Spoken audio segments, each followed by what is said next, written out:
NCB times ಮೀಡಿಯಾಗೆ ಸ್ವಾಗತ. ನಾನು ದರ್ಶನ್ ಹುಣಸೂರು. ನಾಡಿನೆಲ್ಲೆಡೆ ವೈಕುಂಠ ಏಕಾದಶಿಯ ಸಂಭ್ರಮ ಮನೆ ಮಾಡಿತ್ತು. ಬೆಂಗಳೂರಿನ ಹಳೆಯ ಮಡಿವಾಳದಲ್ಲಿ ಶ್ರೀ ದೇವಿ ಭೂದೇವಿ ವೆಂಕಟರಮಣ ಸ್ವಾಮಿ ದೇವಸ್ಥಾನದಲ್ಲಿ ಎಲ್ಲಾ ರೀತಿಯಾದಂತಹ ಸಿದ್ಧತೆಗಳ ಜೊತೆಗೆ ನಿನ್ನೆ ಹಬ್ಬವನ್ನ ಅರ್ಥಪೂರ್ಣವಾಗಿ ಆಚರಣೆ ಮಾಡಲಾಗಿದೆ. ಶುಕ್ರವಾರ ಬೆಳಗಿನಿಂದಲೇ ವಿಶೇಷವಾದಂತಹ ಪೂಜಾ ಕೈಂಕರ್ಯಗಳು ಕೂಡ ಆರಂಭಗೊಂಡಿತ್ತು. ಇನ್ನು ಬೆಳಗಿನಿಂದ ರಾತ್ರಿಯವರೆಗೂ ಕೂಡ ವೈಕುಂಠ ದ್ವಾರದ ಪ್ರವೇಶಕ್ಕೆ ಭಕ್ತಾದಿಗಳಿಗೆ ಅವಕಾಶವನ್ನ ಕೂಡ ಕಲ್ಪಿಸಲಾಗಿತ್ತು.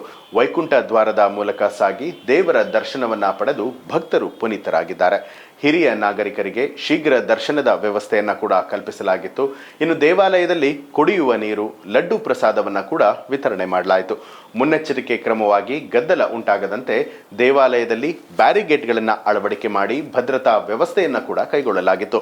ವೆಂಕಟೇಶ್ವರನ ದೇವಾಲಯದಲ್ಲಿ ಬೆಳಗ್ಗೆ 6 ಗಂಟೆಯಿಂದ ಸಂಜೆಯವರೆಗೂ ಕೂಡ ವೇದ ಪಾರಾಯಣ, ನಾದಸ್ವರ, ಗೀತ ಪಾರಾಯಣ, ಹಾಡು, ಭರತನಾಟ್ಯ, ವೆಂಕಟೇಶ್ವರನ ಸಹಸ್ರನಾಮ, ಭಜನೆ, ಹರಿಕತೆ, ದೇವರ ನಾಮಸ್ಮರಣೆ ಸೇರಿದಂತೆ ಹಲವಾರು ಕಾರ್ಯಕ್ರಮಗಳನ್ನು ಏರ್ಪಾಡು ಮಾಡಲಾಗಿತ್ತು.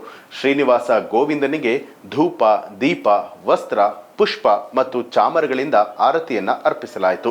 ಭೂದೇವಿ ವೆಂಕಟರಮಣ ಸ್ವಾಮಿ ದೇವಾಲಯಕ್ಕೆ ಸಾರಿಗೆ ಮತ್ತು ಮುಜರಾಯಿ ಇಲಾಖೆಯ ಸಚಿವರು, ಬಿಟಿಎಂ ವಿಧಾನಸಭಾ ಕ್ಷೇತ್ರದ ಶಾಸಕರಾದಂಥ ರಾಮಲಿಂಗಾರೆಡ್ಡಿ ಅವರು ದೇವಸ್ಥಾನದ ಕಟ್ಟಡದ ನಿವಾಸವನ್ನ ಉದ್ಘಾಟನೆ ಮಾಡಿದರು.